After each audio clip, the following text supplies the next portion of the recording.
So, Yeah, hi. Okay, I yes, can sir. hear. Good evening, sir. Hi, good evening. I hope you can hear me. Yes, sir. You are Yeah, properly perfect. audible. Maybe now Yeah, start the session, sir. yeah, yes, please. Sure. Okay, sir. Okay, okay. Welcome, participants. We are now beginning with the day two session. Over to you, sir. Yeah, thank you so much, ma'am. And my apologies first for being 10, 15 minutes late. And secondly, I had some issues with joining. So both combined together today. My apologies for being late today. So any questions from what we have covered yesterday? Any questions from anyone about what we have covered yesterday? Can you all hear me? If there are no questions, then please to let me know that there are no questions. Yes, sir, I no will. Yes, sir, questions. no You can questions. go No ahead. questions. Okay. So yesterday, to do a quick recap of what we did yesterday, we started our session with looking into what are the importance of the referencing. Then we looked into the correct method of actually identifying the key fields whenever we look for a particular research paper from the journal's website. Then we looked into the what Mendeley is all about, creating the user account as well as logging on to the Mendeley online library, performing the installation. Then we looked into there are 7 different methods to build a library. So we first looked into what the interface is all about, and we also did 2 different approaches. The first one is manually, which is predominantly used for older material, and the second is using a drag and drop. For example, if you have already downloaded a particular research paper, you can simply do a drag and drop wherein it uses the metadata in order to build the library item. We also looked into the option of making use of the DOI, by which you could easily build a particular library item. Uh, Am I getting a lot of beeps? Am I audible? Acha, it's to do with admitting people, is it? Okay. Sir, yes, you Sir, are yes, audible. you are audible. Okay, okay, perfect. So today we look into the other 5 different approaches one by one, and then I will come into these citations using the Microsoft Word document, and then we will build up. So now let's look into the web importer. If I so what typically we do is using the web importer, it does require one of the tool, the Mendeley web importer, to be installed in. This is a plugin, and this is one of the prerequisites for this workshop. I hope all of you have installed it, the Mendeley web importer, as part of the prerequisites. You should be able to find it on your toolbar. If you're not, then you should be able to get into the extensions. It has got a Mendeley web importer. You can pin it or enable it if it is disabled. Make sure that you have got this installed, Mendeley web importer. If you want to know how to install it, you can simply go into the tools and then use this install the web importer. By this, you should be able to install it onto your web browser. Can you please confirm that you have installed the web importer so that I can start with the demonstration of it on how do you use it? Okay, I get Dr. Geeta has installed it. If you can just raise your hands, please, that you have installed. Okay. Okay, good. I am getting a lot of responses that you have installed it. Okay, good. For those who have not, then please do follow the instructions which was provided to you, or exactly the way that I demonstrated, by which you should be able to install it. Now, how do we use it, or why do we need to use it, is the good question. Let me quickly log in, and you can use any of the the websites that you have access to. I will first demonstrate it one by one, and then we can also look into something concept wherein whenever you do some search criteria, how do you perform the bulk upload? So I'll go step by step into this. For example, I go into, say, Emerald. Now within Emerald, say I want to search for any of the research papers. Say I use cryptocurrency. You can perform any of the search. You can go to the Google Scholar or any such publisher's website that you have access to. It does provide me a lot of options. I do not have any paper in my library related to this particular author. So what I'll simply do is I'll open this.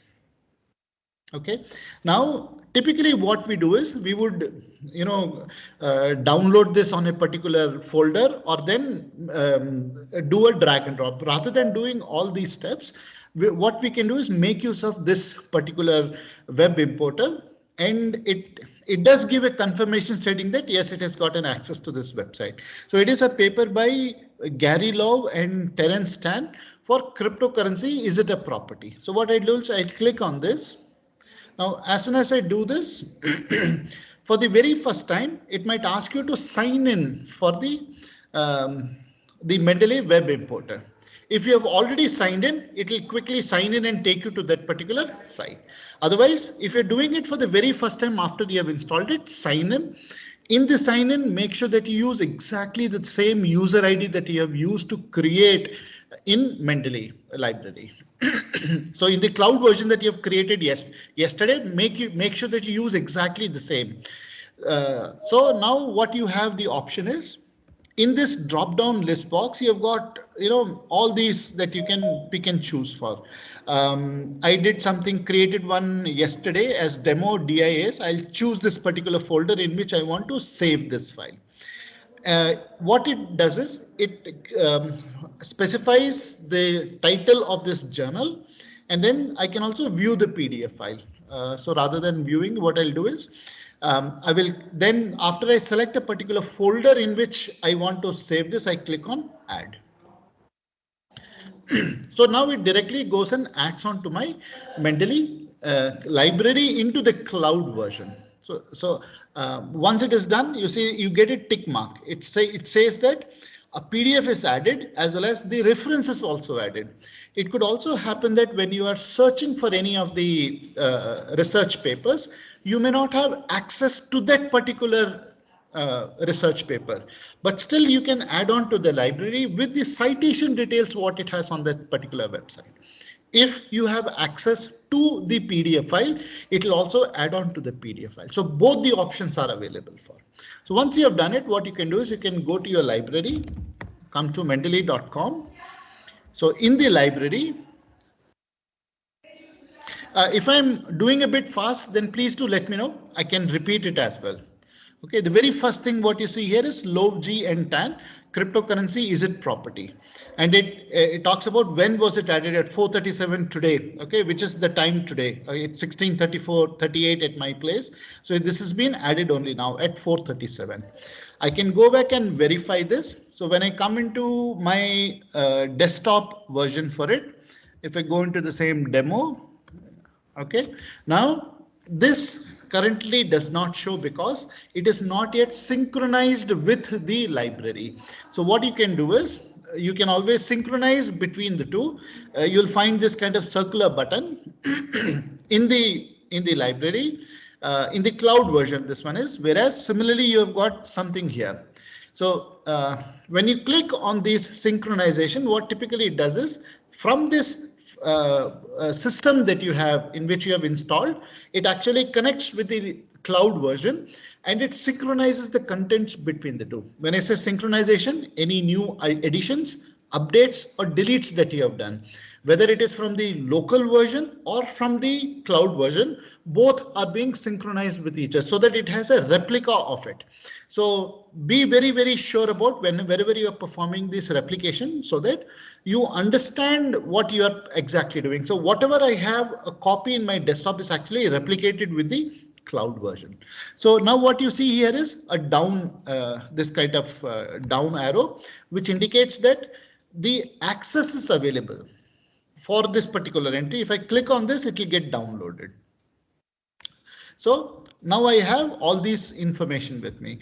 It also, remember yesterday I was mentioning about, I will cover this a bit later on about details are correct. Now what typically it gives in is, though it has created this library entry, it does require a verification from the user. So what you can do is you can quickly have a review. If there are any of the missing, you can add on to them or manually you can do it. For example, in this case, what we see is the journal article, cryptocurrency, the author's name are fine, but I find the journal, year, volume, all these are missing in this.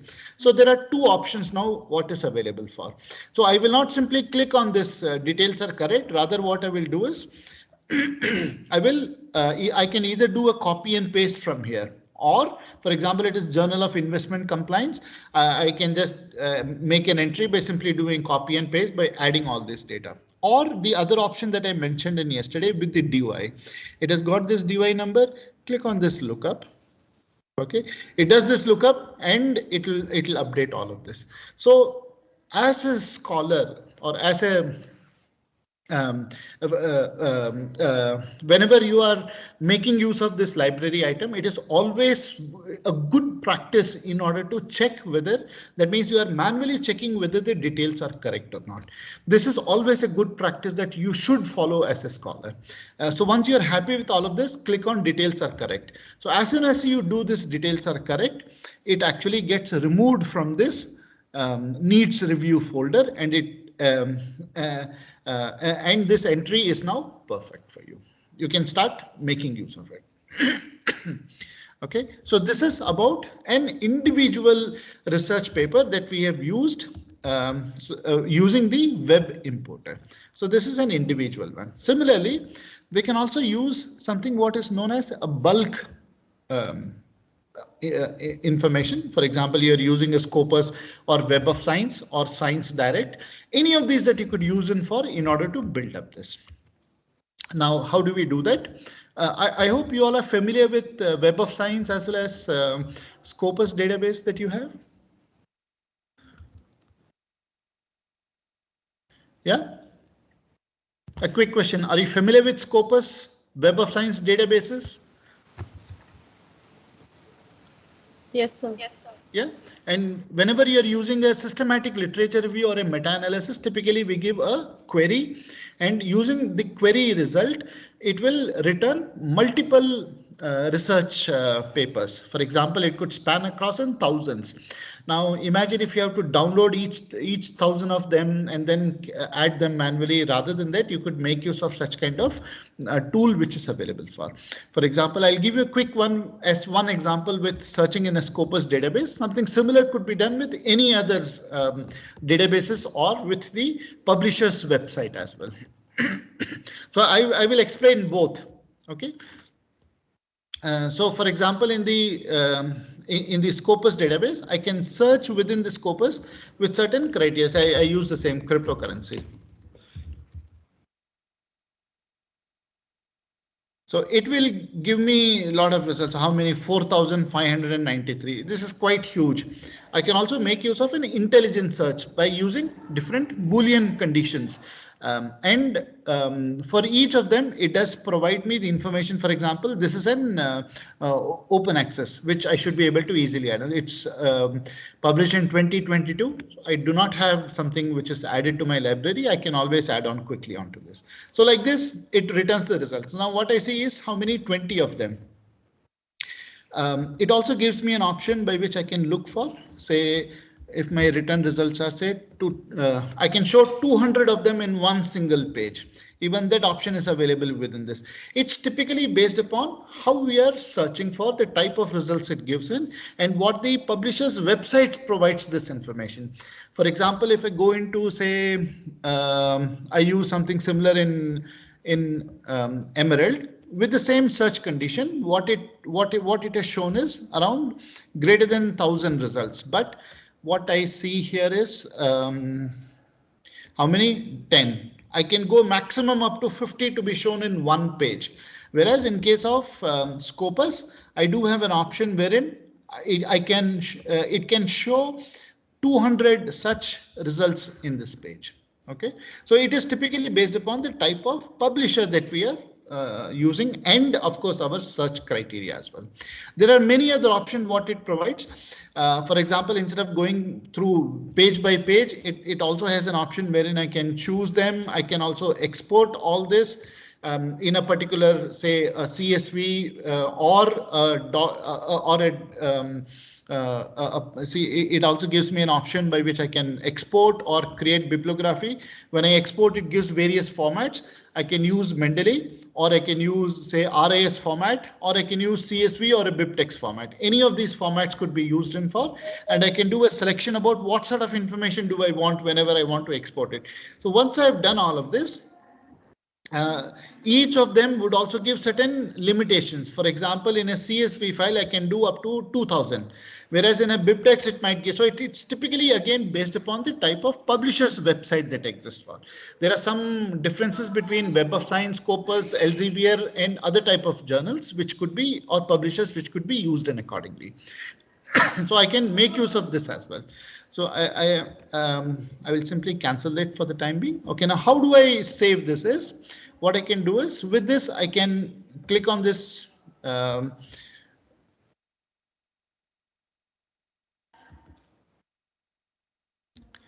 Okay, give me 1 sec. I will quickly refresh this. I was doing multiple things together. Okay. Now. Okay, what I will do is it has got to, I'll just choose 10 of them so that I should be able to show you the output as well. Say instead of choosing cryptocurrency, I choose blockchain. I will choose only 10 of them, because if I choose 200 or 100, it will become a bit while for saving everything. So I will choose only these 10. The first 10 results and only the first page. Okay, so I will make use of this as a selection. I select this, the web importer, and in this I use exactly the same option. Rather than my library, I choose the demo. Okay, and then I can select all, or I can pick and choose which one I want. For example, I don't want the web page. I don't want this particular one. So I can be very selective as well. Or if I want, I can choose all of them. Suppose I've selected based upon my preference, it has got something 22 what has been detected. I choose add. So by this I can do multiple additions together in the Mendeley. Okay, and then it will give a confirmation at every stage. For example, you will see once it has created, it gives a confirmation that yes, it has done now. Okay, so and then it stops in. I can go back to Mendeley. I can check it here. All this is what has been added now at 448. I can go to that particular folder as well, in which I have added this. So you can find all of them are listed in here. And similarly, I'll just do a quick sync while I'm giving this demo so that it gets replicated. Now, what you would also see is these are the different symbols which indicates that I have access to these files which can also be downloaded. Now, there are certain limitations with respect to the space availability on the cloud, but as far as your Mendeley desktop is concerned, since it creates a library on your local hard disk, there is no space limitation associated with it. It is all based upon the free space that is available. So I would always recommend you to actually go in and do this kind of downloads on your desktop so that a copy is there on your desktop rather than saving every PDF file onto your cloud version. So this way you can always, go in and do this kind of so you'll find how many there are, total numbers. Okay, I've selected the download as well. I'm just doing a couple of them so that I can show you the download, what I have downloaded. So 2 papers is what I have selected for. So like this, I can pick and choose for. So the number of papers what I have in this is 24. There were few of them which are existing earlier, which are I think 2 of yesterday and 1 today. And the rest is all what it has added now, 21 of them. And this is what was returned as part of the result. Okay, so this is another way of performing this bulk upload. Now, if you are doing an SLR or a meta-analysis like what I mentioned about, you have got these options by which you could save them. I can do something like save to Mendeley. I have already created an account. I can sign into this, and it gives me an option by which I could directly go and save in there as well. So, for example, I sign in with my Mendeley account, and it does give me all those options by which I can directly go and save into the Mendeley. So this is also another option by which I could do a bulk upload by saving this into Mendeley. So since I've saved it now only, so it also gives me an option whether it should be a particular page or all of them. So what all indicates is that all would be based upon the search result, which is 4,593 documents. So it will take a while. So I'm not doing it, but that's what it could be done. Or it could also be done for the specific page. That means the current page, what it shows now. If I select this particular page, this page shows how many? I think 20 or 200 based upon whatever I selected for. Yeah, say 200 of them. And this could be added on directly onto the Mendeley. So there are various save options what could be used in based upon like Scopus and Web of Science have got their own different options which are being provided which could be used for. Okay, so this covers about the web importer as well as the database transfer. The next option is using an RIS or a BibTeX file as well as add files and folders. Fifth watch folder I'll come into at the end. Now, how do we use these two, number 6 and number 7, about RIS BibTeX or the files and folders? So the method is something similar. What I will do is, for making it easy, I will delete all of them. Now, a word of caution is when you delete from a particular folder, if I simply select and delete them by pressing an del key. So what would happen is this will only be removed from this particular folder and it will go into the one which has got as unsorted. So then I need to go back again and then remove them. Rather than doing that, what I can do is I can select all of them and I can do something like a right click and then say delete documents. So be very careful if you want to remove all of them from your library. That means it should go into the trash.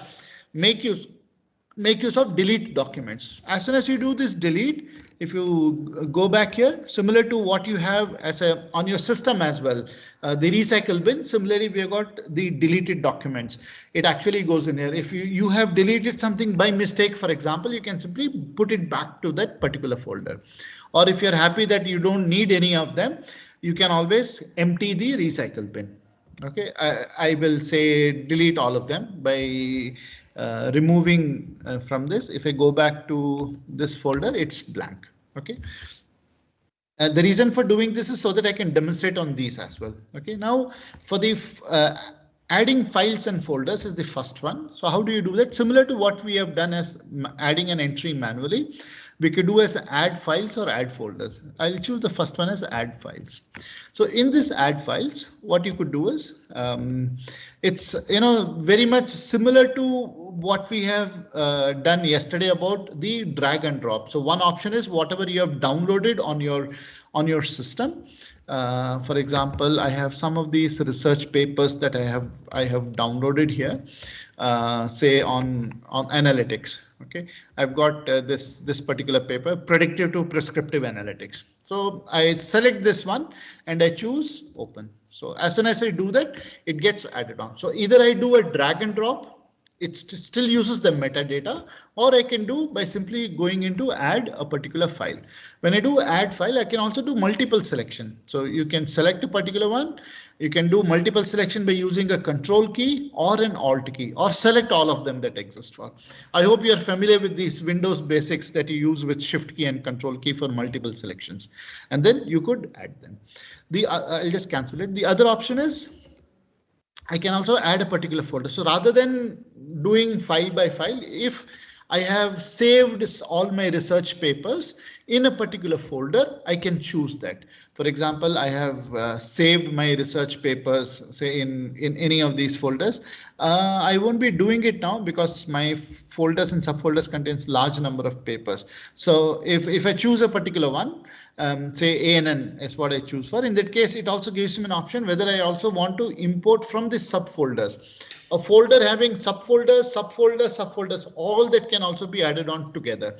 So it's very handy at the beginning whenever you are using it, if you already have a lot of research papers that you have downloaded. it becomes very handy in that scenario, and simply you can add on to this. So this is what I've covered is about add files and folders. The next option is using RAS or a BibTeX file. Now, what these typically are, whenever I have various library items, for example, if I go into all documents, I've got lots of them, say 3000 plus. In order to perform an import and export, what I could do is I can say, I can go into this and I can export them. When I do an export, that means whatever I have from my library, I'm putting into another file. I can choose in which format should it be, a BibTeX file or an RAS file, or it could be an EndNote XML. So I can choose the form what it requires. For example, if I choose BibTeX, okay, I'll put it in the desktop to make it easier. So I say it is my collection and I give it a date today, which is 26th of Feb 2022. Okay, when I save this, if I go here, this is the one, my collection. So it's a BibTeX file. Now, please do not make any changes, only for demonstration purposes I'm showing this. It's a simple BibTeX file which can be opened with any of the text editor. Okay, so right click and then open it. What it contains is whatever research papers that I have as part of my library item, all that is what is saved into this. I can also make a specific selection when I want to save them, or I can do for my complete library as well. It is typically based upon the selections that we make whenever it creates this particular BibTeX file. So what we see here is one particular article, which is with the name of Mustafa. It has got the abstract. So that means all the entry that we have here, since I selected only this particular one, it has created only for this. If I choose all of them, that means I make a global selection. And if I do a file import, file export with the same, I give say collection 2, for example, it will take a while. So, and then once it is done, I'll open this file and then show it, my collection 2. If I open it with say on Notepad, it will take a while because it contains 3000 plus entries. So you'll find this the first one, okay, followed by the next, followed by the next. So it uses a particular syntax. The way that it uses is starting with an @ and it says it's an article, which is a journal article, and then followed by a tag for this, then abstract, followed by all these IDs, that all that we see here, the journal ISSN, which file, where the physical location where it is saved, pages, volume, title, year, and all. It's all exactly based upon what we have in each of these fields out here. Okay, so all this information is what is used whenever it saves this information as part of the BibTeX file or a .ras file. Now, if the second is, if we want to save them, for example, what I do is I go back and I say export. I export instead of a BibTeX file, I save it say as an .ras file. It would save for these 3000 plus records that I have. Which is nothing but here you'll find with a .ras extension, whereas the other two are with a .bib extension of what it stores. Okay, now this is what I have exported. Similarly, whenever I have any of the files, which, for example, you have created your library item, you want to now store it as your or save it for futuristic as a backup, or if you want to share this information with your co-authors, in that case, what they can do is whenever they receive this, they can do an import. So you can choose the type of file what you have, a BibTeX or an RAS file, and you can perform this import. So what I already have sent you, or you should have received it yesterday from the organizers, is about these two files. One was the APA reference and the other file. Okay, I'll just open this. The other file was BibTeX example.bib. So what it contains is just one file. I'll open it and show it to you. So this is the entry what it has. Okay, so there are two approaches for adding this as a library item. One method is you can simply do a drag and drop for the BibTeX file. It's exactly the same. Or the second method is you can always go into import, choose the type of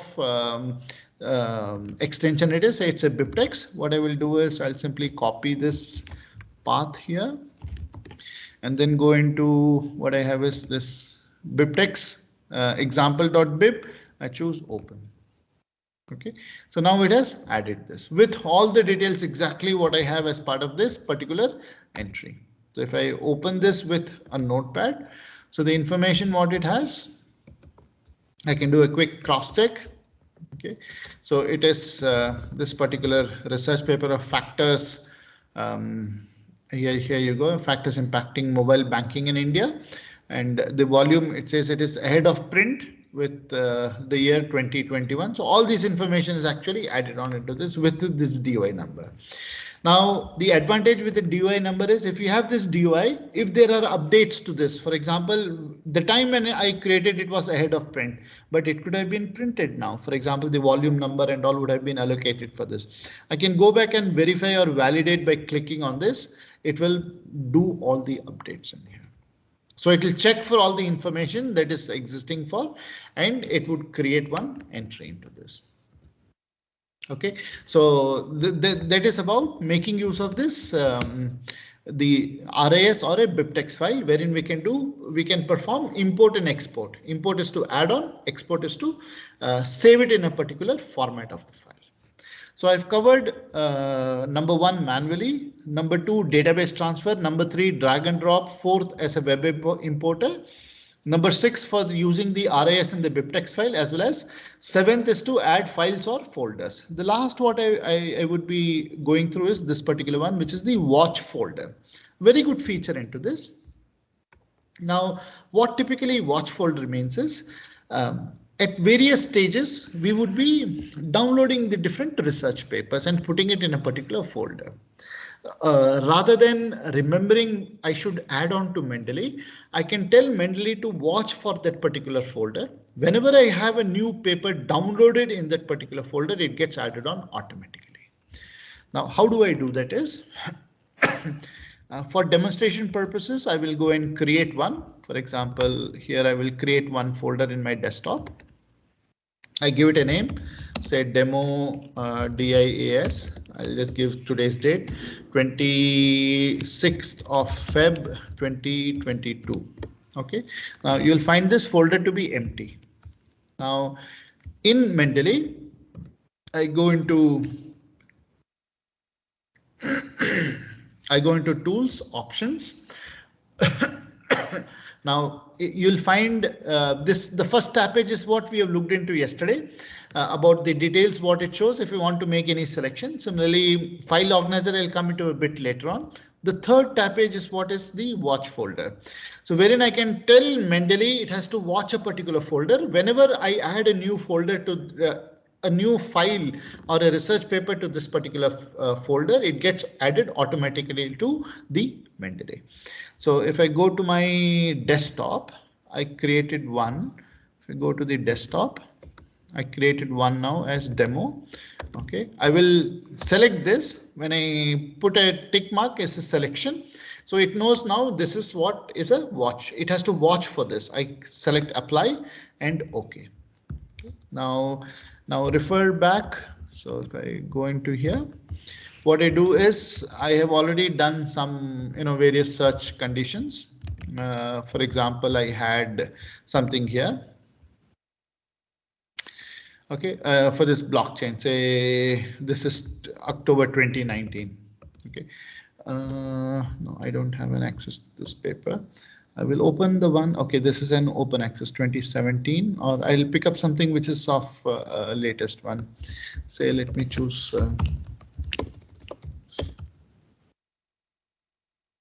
Currency. I'll choose the one which is of 2022, which I would not have saved it before. 20. Okay, this one is 2022. Say this one. So I have this particular file. The PDF I'm opening as a PDF file. I now download this. Now when I download it, I can always give it any name. Say if I go into demo, okay, I give it a name with the author, which is say Kara OMER 2022. I save this. Okay, now I have saved it. What I do is I simply close this off. When I come back to my Mendeley desktop, this paper is now added. The time varying correlation between cryptocurrency policy uncertainty, and it is added now at 5:05. So if you look into the time is 17:05. So 5:05 it has added now with this particular paper. If I open this paper, so this is what it is. So it's a very handy and a useful tool for the scholars, wherein you can automatically add whenever. So we always have this habit of actually saving different research papers in a particular folder. You can pick and choose the folder that you want the Mendeley to watch on. As soon as you add something, it will get added on automatically to Mendeley. So I have covered this point as well. All 7 I have covered about how to build a library. So before I proceed any further, let me open it up for questions. And if you have any questions, please feel free to ask now. You can raise your hand or unmute yourself. The moderator would cue you in.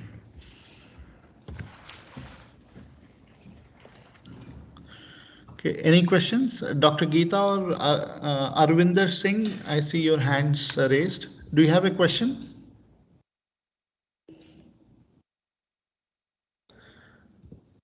Okay. No, sir, no. Okay. Okay. Anybody else? Any questions about how to add the different items in library? All the 7 approaches or methods that I described? Okay, I guess no. So before I proceed, I hope you all got the gist of it. Do you want me to give a pause? You want to try it out, or shall I proceed with the next step now? About citations using in-text and end-text citation, both narrative as well as parenthetical citation, as well as doing in references in Microsoft Word. Shall I move on further, or do you want me to hold on for a moment?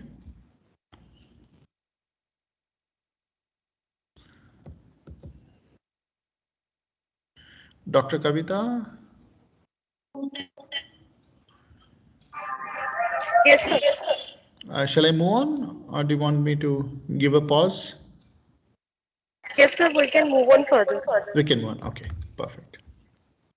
So now the next step is, so I have covered this, how to set up the library, perform, okay, sync I have covered for managing the library, creating folders, searching for the documents. Duplicates is one that I will cover in a while. Okay, we'll first go through the citations, then I will come into the duplicates. All this I have covered for, how to view them, highlighting as well as annotation. Plugins. Okay, now this is what I will cover first about using the in-text and the in-text citations using Microsoft Word. Now, can you quickly tell me which version of Microsoft Word you're using? Is it 2016, 2019, or a lower version? I've got both. I can demonstrate on both. It is something similar approach. So 16 and 19. You want me to show on 16, 19? Yes. Yes. Okay. So I've opened 2019. Okay, this is the version what I have. Now, what you would find is go to this particular one, references. In this references tab page, if you do not find the Mendeley site, in that case, you need to install it. For example, I'll show you into the older version. Whenever you install them, you will get this particular tab page, which is known as Mendeley Site-O-Matic. Okay, if you do not find this, you need to enable this. This is typically in the newer versions of Microsoft Word. That's the way that Microsoft Word is built on. So what you need to do is go into File, under the Options, under the add-ins. You need to enable the add-in for the Word.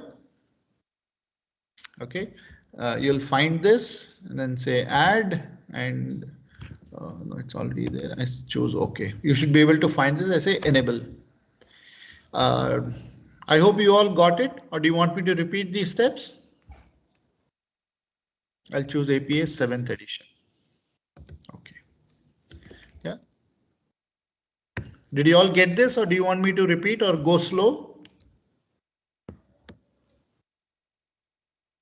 Hello, do we still have everyone on the call?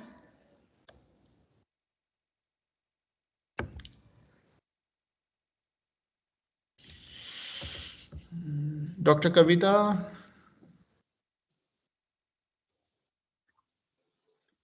Do we still have anybody on the call? Yes, sir. Yeah. So did you get these steps? I'm asking a question. Did you get these steps? Do you want me to repeat or shall I move on? About 2019, what I've shown is how do we enable Mendeley Cytomatic with Word 2019. I shown the steps. Are you familiar? Are you fine with this? Yes, Shall sir, I it's move fair on? enough. Yes, sir, we can move forward. Now, in order to cite them, there are two approaches while citing in a Word document. So Word document is typically what you use for creating your thesis, your dissertation, or a research paper or a manuscript. The two approaches are what is known as an in-text citation or an end text citation. I'll cover both of them one by one. Now, within this in-text citation, there are two other approaches.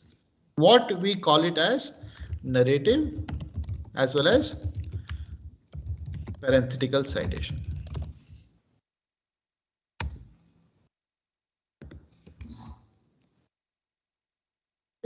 Now, typically whenever we do this, how do we use them? I will explain both of them as well.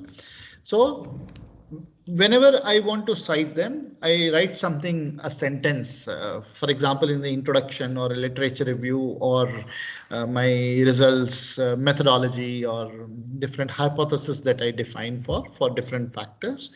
I would write different sentences. For example, I am just typing something. OK, so I'll say this is a demo on Mendeley reference manager. Okay, something like this. So the way that I could I could cite them is either at the beginning. I can cite here at the beginning of the sentence. It is typically based upon the style being used by the researcher or the author. So some would cite at the beginning of the sentence, some could cite at the middle, or it could be at the end here. The citation could be here. So these are the typically three different places: at the beginning, at anywhere middle, anywhere within a sentence, or it could be at the end of the sentence. So whenever we use that, now how do we use this is first foremost thing, you choose a particular style. So typically you would have few of them installed. Now I will also show you how to switch from one to the other as well as to install a newer style if it is not available or existing within your Mendeley that you have. So I will choose APA. The current version is APA 7th edition. Choose this APA for all practical purposes. Now how do we cite them is click on insert citation. You can either search by the author, a title, or a year based upon what your whole library. Or you can also pick and choose from this, or you can directly go to Mendeley and then cite them. Now, rather than doing all this, I will give a couple of them as the demo for demonstration purposes. So if I want to cite my paper, which is say Shankaran, say 2021, the first one, I could select that and choose OK. Okay, so this is how we would make an entry or cite them. So I'll say the author, okay, demonstrated the anything. I'm just typing something. Okay, something like this. The references. Okay, so this is how when we say author, we specify which author it is and then use it. So this is one approach. Or if I want to cite at the beginning of it, somewhere here at the beginning, I would go to the insert and then say I choose my another paper, say something. This is an HR related paper. Say I choose this particular one. OK, or if I want to do at the end of this, I choose say something, just any of them. OK, I'm arbitrarily choosing some papers. OK, so like this I can add on. And so these are different approaches whenever we write a particular sentence in Microsoft Word. I can either cite them at the beginning, at the middle, or at the end of this statement. These are nothing but what is known as an in-text citation. Now, how do I use an end text is nothing but what you have is as a references for a research paper, or it could be also termed as a bibliography if you're using a a thesis or a dissertation, for example. So this has to be done once. So go to references, place your cursor and then say insert a bibliography. So all the entries that you have, see, I've got how many? 3 listed here. So all that you have cited will get added on. This is dynamic in nature. For example, if I remove any one of them, suppose I remove this first one. Okay. And suppose I add some other one. I say I add the of Venkatesh. Okay. Something, this one. I'm arbitrarily choosing. You'll see this list gets updated automatically. I removed one, added another one. So this is quite dynamic in nature about this reference. So all that you do as part of your in-text citation, the references section gets updated automatically with this. So all changes, updates, deletions, all that you do will get changed. So that's one. Now, what do we mean by narrative and parenthetical citation? It is, let me simply do, okay, copy and paste. So whenever we quote this, something like this, okay, I'll say the author. Now, when I say author, I can either put it in brackets, or if I do something like this, okay, at the beginning of the sentence, I say this author demonstrated, I'll just remove something like this. Okay.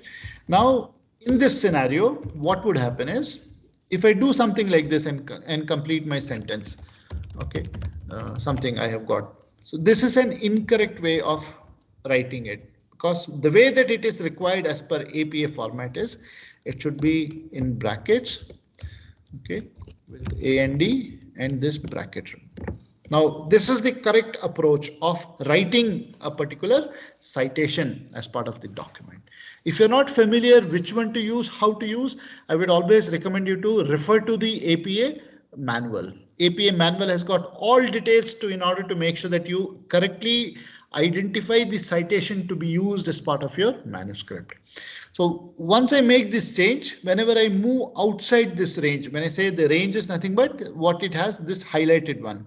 When I move out of it, it gives a warning symbol saying that I made a manual edit. Do I want to keep it or should I undo it? I say I'll keep this because I'm happy with what it is. So that's the way I can edit this particular one.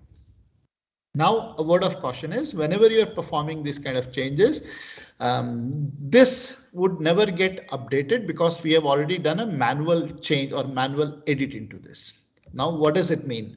If I make a change in my library, so for example, what I have now as 2015 and then in my library, I make it as 2016 once it is published. This will not get updated automatically if I make a manual edit. Otherwise, this would get whenever I perform any of the refresh or if I do any updates, addition, deletion, this would get updated for. Now, how does it work is typically is, I will please do not do this. I'm only showing it to you for demonstration purposes. Whenever you right click on this entry that you have done, if you get into say toggle field. So what typically it gives you is all these kind of details. These are nothing but the way the Microsoft Word talks to Mendeley by using APIs. And whenever we actually go into Mendeley and we use this to install the Microsoft Word plugin, these are nothing but the different application programming interface of the way that it becomes Microsoft Word becomes interoperable or it communicates with Mendeley. So that's how this it recognizes and uses this code. So do not make any changes to it, but I'm only showing it for demonstration purposes. OK, so that's the way it communicates across. So this is one approach. The other method is so I have covered this narrative as well as parenthetical citation. The other approaches is, for example, I have made an entry now. I want to add additional authors. I can go into edit citation. I can add more authors, be it together or at a later point in time. So when I do an edit is at the later point in time, you might think, OK, I've already created my hypothesis the way I've defined a particular factor. And then I have found additional literature. I do synthesis and say, OK, there are multiple authors who are cited for this. I can always make further additions. Say I would add this particular one. Okay, so there are two now. Okay, so this also identifies that there are multiple authors and where this et al. Should be used in for.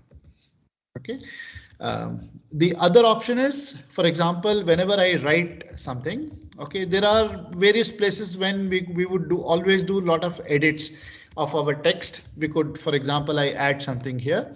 I go into another one, say I add this one. Now then I realize, no, I don't want this text. I should have all of them together, these three. You'll find in order to do that, what I could do is I could make a selection for all of them, and then you'll find this to be merge. Merge is an excellent feature by which it allows multiple citations that I have done as part of my document to be merged together. I click on this merge citation. You'll find it also sorts them in the order what it is required, and then it displays them for this multiple author. Okay, so that's about the merge feature as well. So all the changes that I have done, for example, I added this particular one, Venkatesh et al. 2003, which is for the UTI UT. It has made an entry into the bibliographic section as well. So this is all about using the different citations in Mendeley. Now the next step is whenever we are submitting these research paper. Okay, before I move on, any questions in the citations? The in-text or an end-text citation, both narrative as well as parenthetical? Yes, sir. I have one question. Yeah, please go ahead. Suppose I am right now referencing one paper which is in Mendeley, and there are some other authors in that same paper, and I want to cite that authors too in my research paper. Okay. And that papers are not in Mendeley. So how can I add this? I mean, how can I cite these two other authors? Why do you want to do that, Shafali, if I may ask? Suppose I am writing, I am referencing your paper, and you in your paper you have reference of some other authors. I could have hundreds of papers in my, correct, you're right. Huh. Yes, so I want to cite the two other authors which are in your paper. Any other two, okay. Huh. Okay. So I need to download that paper too for citation. Yes.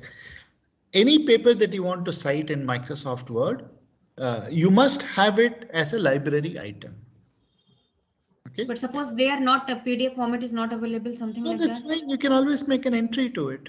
I've shown you how to make entries as well.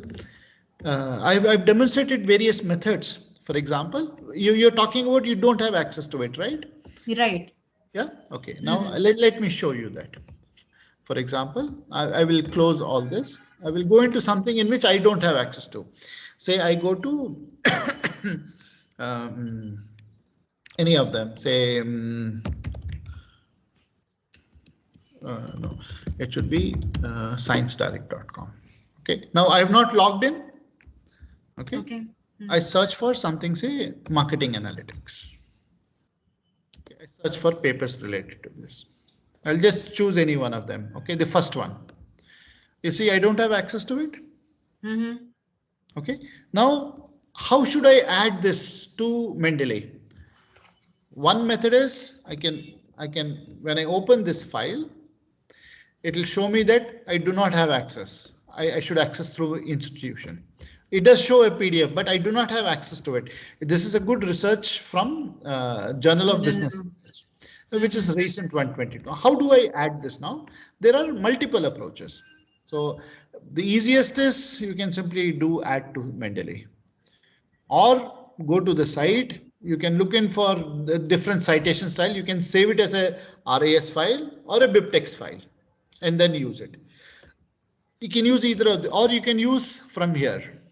Mendeley web importer. Choose any of these options in order to make an entry. For example, what I do is I save this as a say a BibTeX citation file. I'm just taking as an example. I will save it under say in the desktop. I'll go to the desktop. I'll just save this. Some number is it shows. Okay. Then what I can do is you can see my screen, right? Okay, so what I'll do is I'll go to the same, this one, this is the one that I had under the desktop with this number S something. This is a BibTeX file what I had. I go to Mendeley. I'll choose the same folder, for example, with the one which is here. I just do drag and drop. So for example, I have reference to this particular paper. Now I don't have access to this. I have not downloaded a PDF file, but I can make an entry like this. Yeah. Okay. So you can choose any of these options, or if, for example, you've got, I'll choose another one in order to make it much quicker. Say I go to, I think it was this one, right? I'll choose the second one. Let me go back. Okay, marketing analytics, the second one I'll choose in this sequence, which is this one. Okay, if I go here, what it has, this is from another A-Star journal, International Journal of Information Management, about bridging marketing theory and big data analytics. What I can do is I can look for, it has gotten, say, a DOI number. I just do copy. I come into here, add entry manually. I go to this DOI, paste, look for this, all done, save. You can choose any of these approaches that you want. You got it? See, this is the one, bridging marketing theory and big data analytics. So when you're referencing, for example, as you asked, my paper has got multiple citations. You can simply pick up any of them. It would have a link. From that link, you could go to the website, or if it has a DOI, simply copy the DOI, make an entry here. It hardly takes any time. Okay, thank you. Any of the approaches you could use, in which you are more comfortable with. Okay. Okay. Yeah. Okay. Any other questions? Sir, I had a question. Yeah, sure. Sir, if we are using narrative citations, so that means that we'll have to enter in the bibliography, we'll have to enter manually only the reference? Not in the bibliography. See, as soon as you make any changes within your in-text site, anywhere here, okay, as soon as you make any entry here, it gets added on to the bibliography. So if we edit it, because we remove the brackets for the narrative citation, so you said that then it will not get updated. Yeah, it will still be. I'll show you this. So what you're asking is, let me add a new one. Okay, I'll just say UTA, or let me say TAM. Okay, I've got multiple papers. So something I'll choose this particular one. I'll say okay. Okay, now this is added. As soon as I add here, see it gets added here. Yes. 2010. Now here, then what I do is I put like this, remove this comma, like this, keep manual edit. It is still here, which is here, this one. Right. Yeah. Yeah. Thank you, sir. So the key thing is, whenever you are making any entry, when I say entry is inserting a citation, the changes automatically happens in the references section. All updates, deletes gets automatically done. So this is a one-time activity about the references section. Okay. Right. Thank you. Any other questions? Yeah, but these are good questions, because the main objective of using Mendeley or a reference management software is to make sure that we spend more time on our research rather than on citations. So yeah, good questions, what both of you have asked for. Okay. Any other questions? We'll move on further then, if there are no more questions. So now the next step is, I'll just make it something with few of them, or I can add, okay, I'll add on a bit later on. Now in this, what I have done is I've used APA as the style in my reference paper. Now, at times what could happen is, when you're submitting it to a conference, or you're submitting it to another journal, you submit it to one journal, when you submit to another journal, they might ask for a different referencing style. So how do you quickly change from one style to the other? Go into this style and choose that particular one. For example, in Emerald, it uses Harvard. Choose Harvard. Now there are peculiar changes in this, what you could see in. So what Harvard uses is something like the title of the paper in double quotes. APA doesn't use this. Okay. So similarly, it has Elsevier Limited. It also uses the volume number with VOL dot, the page number as PP. Okay, so there are different methods by which it does use for. Each are pretty unique. So you need to exactly follow what the publisher talks about. So you can choose them. So Emerald uses this. For example, if you're using IEEE, IEEE uses a numbered style for referencing. It is exactly based upon the way that we have cited within our document. It is not based on alphabetical order, but the way that they are cited in the document. And that's what is listed here. So when you want to switch from one to the other, it does automatically for us without spending too much amount. See how quickly I have done it. If I go back to say another one is Journal of Retailing, it does have those. So it again uses a peculiar method of referencing. So instead of an ampersand, it has got AND for two authors. So very, very, very specific for each style has to be adopted. Otherwise, these papers could be desk rejected. You have to use exactly the same way. For example, what you see here is expanded name. You remember when I talked about adding an entry into Mendeley? For when you're using an APA style simply uses the first author's last name, comma, the initials of the first author and then the second author similarly. Whereas in this style for Journal of Retailing, you'll find it something similar, but it has got the complete name. And if you have not included the complete name as part of your library item, this could be an error or issues. So the word of caution is whenever you enter anything here, make sure that these names are complete. The last name and the first name, what you have is all complete in order. Don't just include the initials. OK, so it's just a word of caution so that whenever you change from one style to the other, you should be able to easily do that. I'll go back to the APA 7th edition.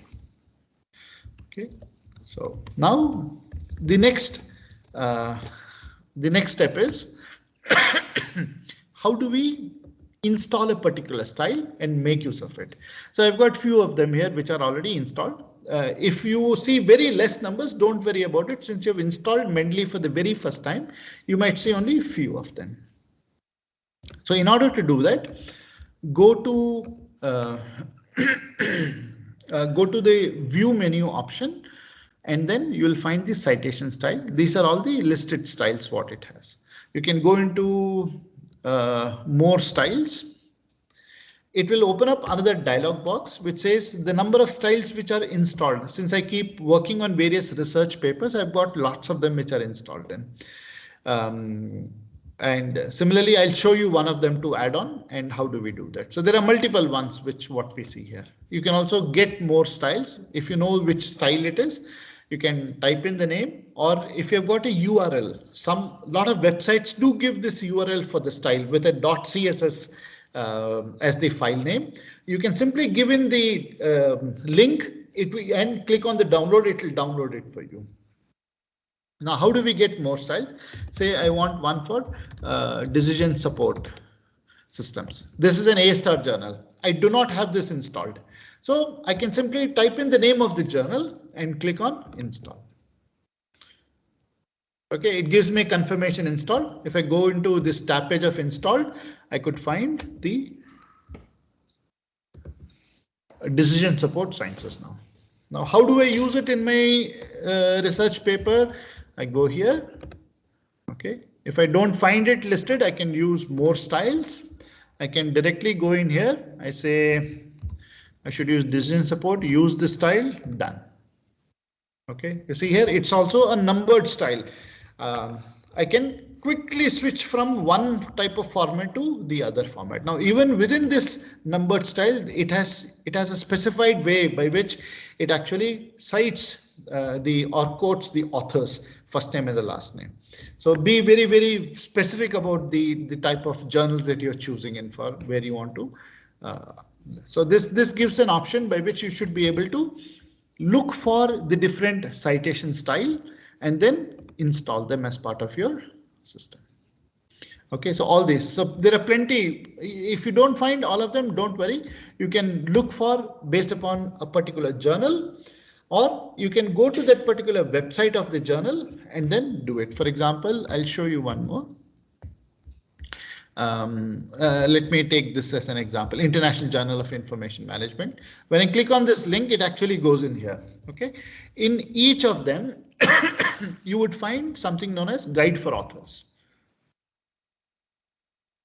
Okay, in this, you can simply look for references. Okay, it will tell you the type of referencing style, what it uses for. Reference list preparation. Okay, I think it should be somewhere here. Yeah, reference management software. It says you could use this different citation style, such as Mendeley, using the plugin. It gives in all this information about the type of styles that you could use in for. Or instead of references, it's better to use style. So it talks about the different reference styles and which one that you could, typically the CSL's file that you could use in for. Or if I go to another one, say anything of Emerald. Any such publishers that you say Taylor and Francis or others. Say if I just do cryptocurrency. I'm just picking any one arbitrarily into this in order to demonstrate. Suppose I look for this, the first one. Okay, so it is of Journal of Investment Compliance. Okay, I can always search for this particular Journal of Investment Compliance. No, it's better I simply go in here and search for. It says it's an Emerald Insight. Yeah. Now this would have something for Guide for Authors. I can go to that particular one and search for in order to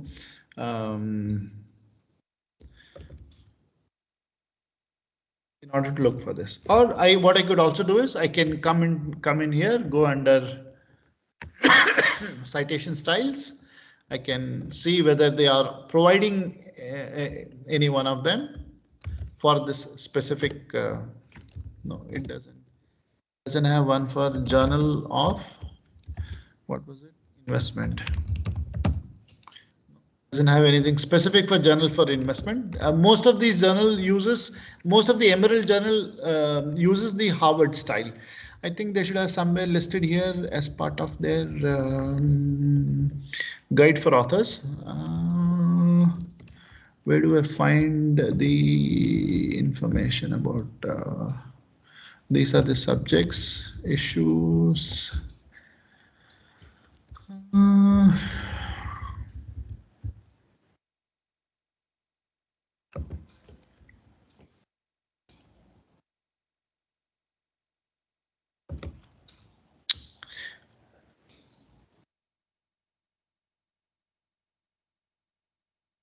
Okay, see something like here about the journal. It has got purchase editorial right for this journal. So I'll choose this about the journal. And so in this, it talks about the author guidelines. Under the author guidelines, it will show about the different style to be used in for. I'll quickly do a search for it about what style it has. Okay, so in the references, it says you should use the Harvard style. Okay, see here, it says one using it is recognized the Harvard style.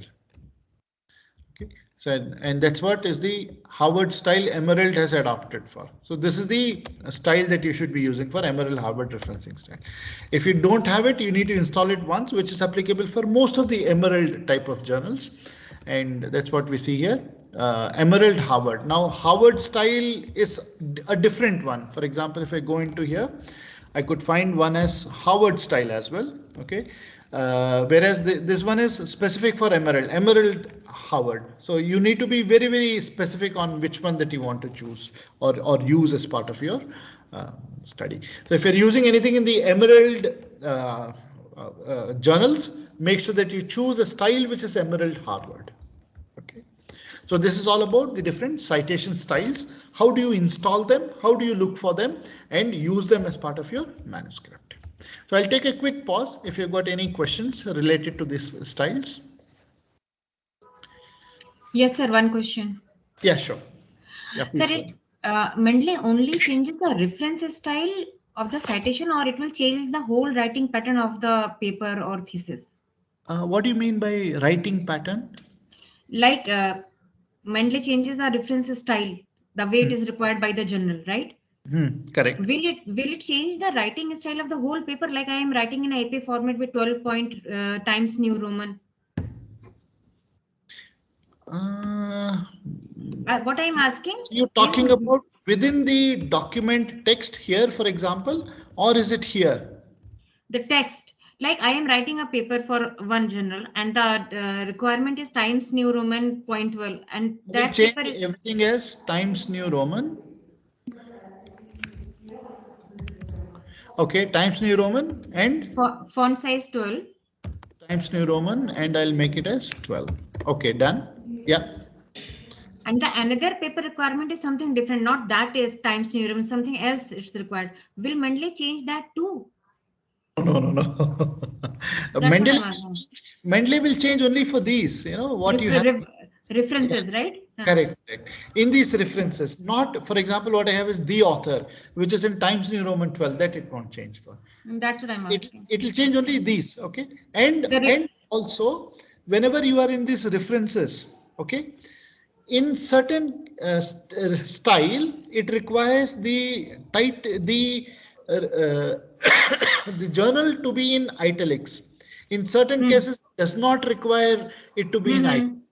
Or, for example, here, whether it should be in italics or not, that is also taken care by Mendeley as part of the style itself. Mendeley is taking care of the references and the in-text citation. Correct. That's okay. correct. That's correct. Okay. Thank you. What I thought it will change the whole writing pattern of my research paper or thesis or whatever. No, it won't, because it typically is dependent on, number one, the university, or for example, your research board. Second, it will be dependent on the different right, exactly. journals. Okay. For example, in APA style, I can either use a Times New Roman 12, or it also allows Calibri. I can use either of them. It allows 11 or 12, both. So it won't reformat it. It's based upon the way that it's required by a particular style. So this in-text citation would be changed, as well as the in-text references. Only the citations. Okay, thank you. Okay, any other questions? No? Okay. So from the organizer point of view, how much more time do I have? When should I complete this session today? Sir, by can complete. At 5? Sorry? Sir, by 6 o'clock, I think. By 6. Okay. I've got another 15 minutes, right? Yes, sir. Okay, perfect. Yeah, that's perfect. I want to know the time so that I don't overshoot on it. Okay, so this is all about using the both in-text and end-text citation. Now, at any future point in time, if you've got any questions, for example, related to whether I should use a particular form or how should I use them, I do have them listed as part of my website under the references. Let me share this with you. For example, this talks about the guidelines, exactly the way that I have demonstrated now about using the different formatting rules as per APA. So the focus is on APA, but it could be something similar for the rest. So APA does allow the font to be a sans serif font 11 or Calibri 11 or Arial, or similarly Times New Roman 11, or like 12 point Times New Roman or 11 point Georgia. So there are multiple options what it gives for, and that it should be double spaced. So you could follow these guidelines, but these are something, the guidelines what I've given in. Now, typically your IRB or the research board or your university might have specific guidelines that you need to follow for formatting your thesis. Please do follow that only. Similarly for the end-text citation, about the way that it has to be done. Now end-text citation, it takes care of it. For example, indentation of 5 spaces or half an inch if the reference goes beyond one line. So it takes care of that accordingly. I've given certain examples the way that I've demonstrated. And similarly for the parenthetical citation, the way that you should exactly use for, with an example for each of them, and for narrative as well. So what you would typically find is if there are 2 authors, this ampersand becomes A and D in case of narrative. The brackets, so instead of a comma followed by the way it is written like this, it gets, the year gets into the bracket. So exactly follow this, the way that the APA specifies for it. Similarly, if there are multiple authors, how do you cite for them? If there are more than 3 authors, how should it be? So I've given them all with an example. There are many more such things that you could find in. Probably I'll share this with you. You can always make use of this, as well as there are many other resources that I have on my website. So please do make use of it. I think I can put it in the chat here, right? To share the link, where is the chat? I can see the participants. Is there a chat here on the Microsoft Teams that I can share this across? So actually, you can send to us either to Kavita ma'am or me, Sakshi. Oh, Sir, आप okay. किसी को भी send कर सकते हैं. You are a guest entry, so. Oh, so it's can be not possible enabled, is to it? Okay. Yeah, I got your point. ठीक है. मैं mail कर दूंगा आपको. So I'll just save this here. Yes. So I will share this. And similarly, if you've got any questions, I will also take you to this. I've got lots of them. For example, about Mendeley also there is one which gives an installation about reference management, about if the plugin does not appear the way that I showed now, what I demonstrated. If it does not appear, what should you do? I've given with the screenshot step-by-step instructions. You can follow this. And how to build library, how to install and use the reference style in Mendeley, some typical frequently asked questions, any of the known issues. So all this is what something that you could use for. So I will share this link as well. And you can make use of them. And also I've got a blog on Mendeley. I will share that link as well. So please do feel free to make use of these resources. I've got many more. You can always go into this. For example, you want to know how to something on SLR or journal abstracting, or how to find the right journals. All models and theories, you can always make use of this information from my website. It's predominantly for research scholars. I do keep updating on regular basis. And it's quite informative. I do have a upload on the YouTube as well. If you go to my homepage, you will find this YouTube channel. A link to the YouTube channel. I've got lots of videos uploaded here. For example, if I go to the playlist, one is something which is meant for specifically on Mendeley, and there are other workshops that I have conducted. You can always make use of them. For example, what they don't teach in a PhD, it's a 2-hour workshop that I conducted for, very useful for different research scholars. You can make use of them. So I keep updating them as well, so you could always make use of these. I've got links in my web page. Okay. So let me go back to the slides and see if there are any other things I need to cover for. Okay, the plugins, searching, citations, bibliography I have covered for. Okay, then I've also shown about exporting the library, making use of metadata and all. Now the other thing is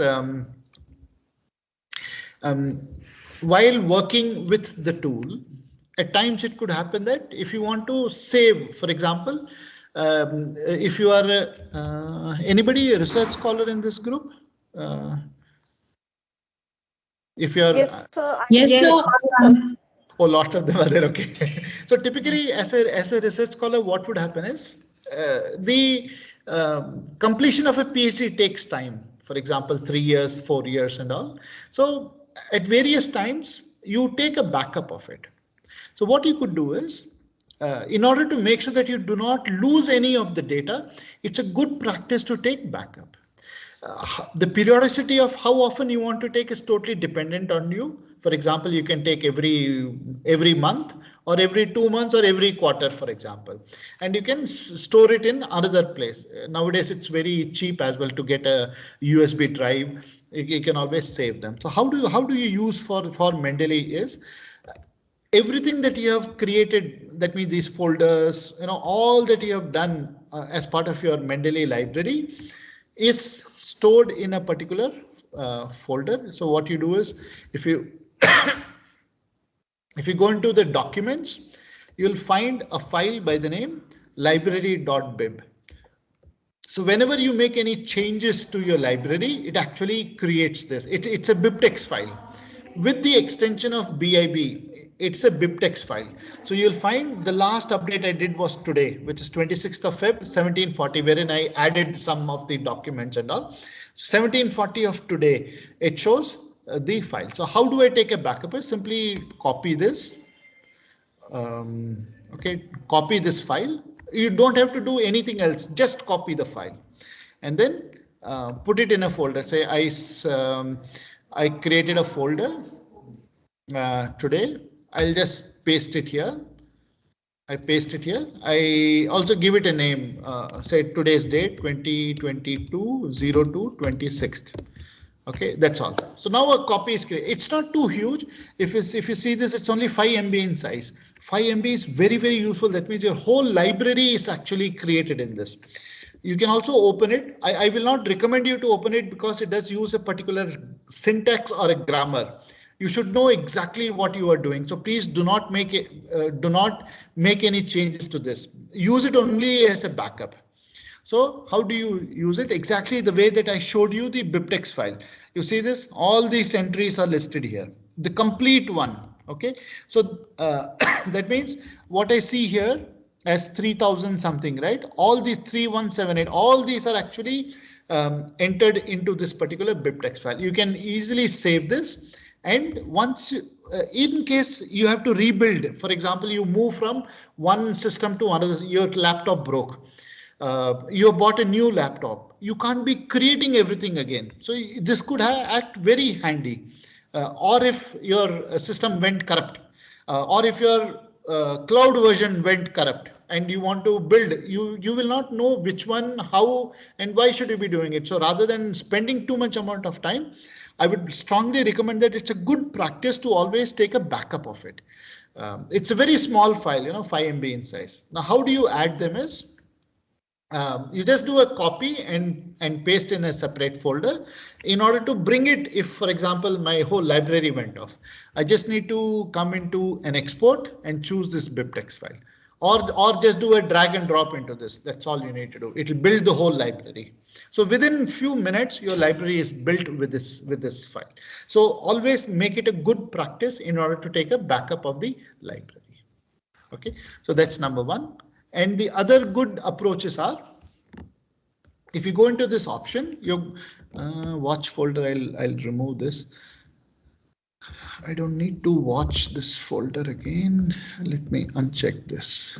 Okay, now you've got this option under the file organizer. Let me repeat this step. If you go into the tools options, the second tab page is the file organizers. So it has got something like organize my file. So what this typically mean is, the default location is under your installation folder, under your user folder, documents, Mendeley desktop. So let me open this and show you what it contains. See, what it has is, it creates a particular folder by the name Mendeley desktop. Now, all that I go to my library. Okay, let me cancel this. So in this, for example, today I added this particular file, which has got a PDF file. Now, PDF file, where does it store? I've got this predictive to prescriptive analytics. Okay, so where does it store? It actually physically stores in this particular folder, Mendeley desktop. You can always look for the information, and if you're not sure, it's here. See, this is the file. Okay. So it is something like, yeah, this one. Burtis mass, predictive to prescriptive. So this is the file what it stores. Okay, physically on the Mendeley desktop. So all that you see here, what it opens up is nothing but from here. So this is one. The second is whenever you have for this, you can organize them about how do you want it. This is the default one. You should always check this. Okay, so that it copies the file in this Mendeley desktop rather than keeping it in a physical folder somewhere else in the original location. It's a good practice, this one is.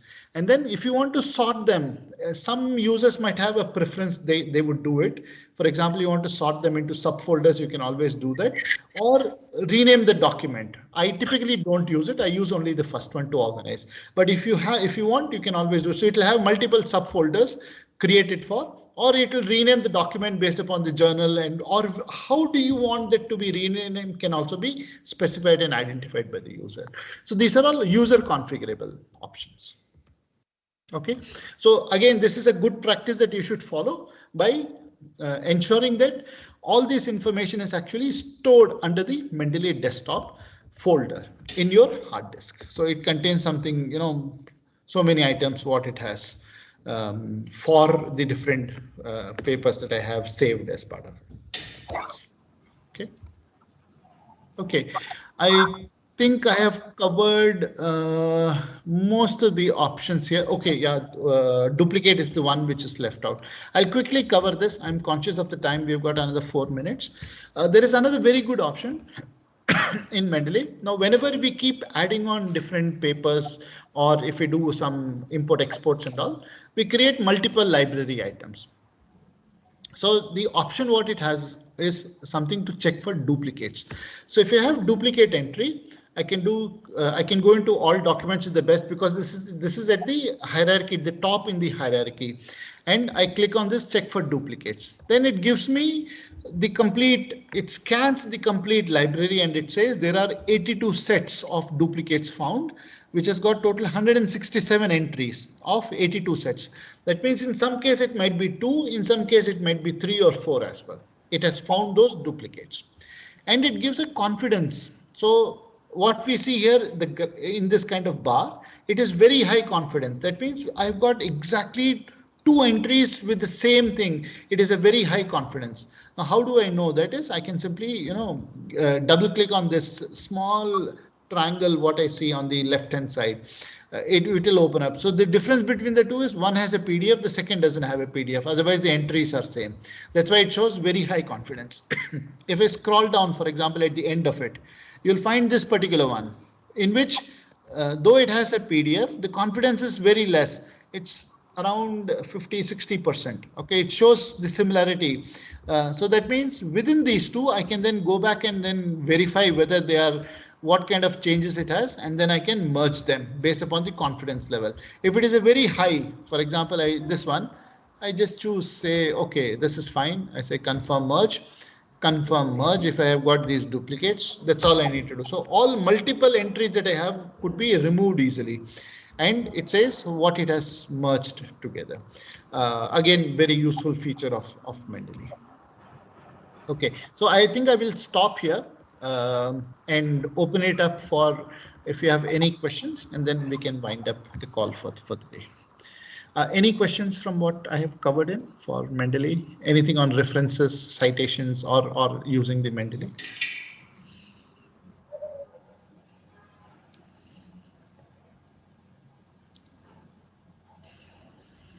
Okay, everything is silent. I guess there are no questions. Let me pass it on back to you. Is that Dr. Sakshi?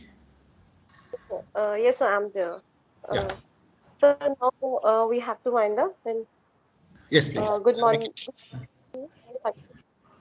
Hi, Sakshi, and I would like to thank Dr. Raja Shankar sir for enlightening us with knowledge about reference style, insert citation, how to manage library, how to add new references style, Mendeley citation, reference manager, etc., and a lot of things you have explained in this session. Thank you so much, sir. Thanks again. The session was very informative for all. Sir, I'm also a research scholar. That is also Okay. necessary for. Right.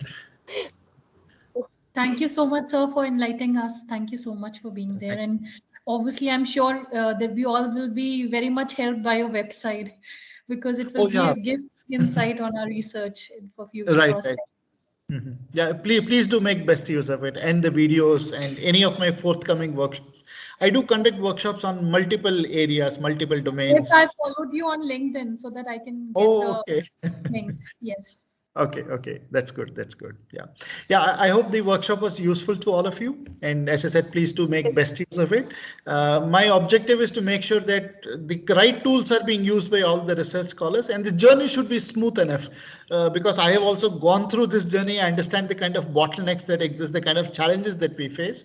So my objective is to make sure that it's the journey itself is smooth, and you consider it to be a journey by making use of the various tools, whether you use statistical tools, SPSS, MOS, Smart PLS, or R, or any literature reviews, SLRs, meta-analysis, or as simple as Mendeley. It should be a smooth journey for all of us in this process. So with that, I do hope you all enjoyed, and namaskar to everyone. Thank you, sir. Namaskar. Bye. Thank you, sir. Namaskar, sir. Namaskar.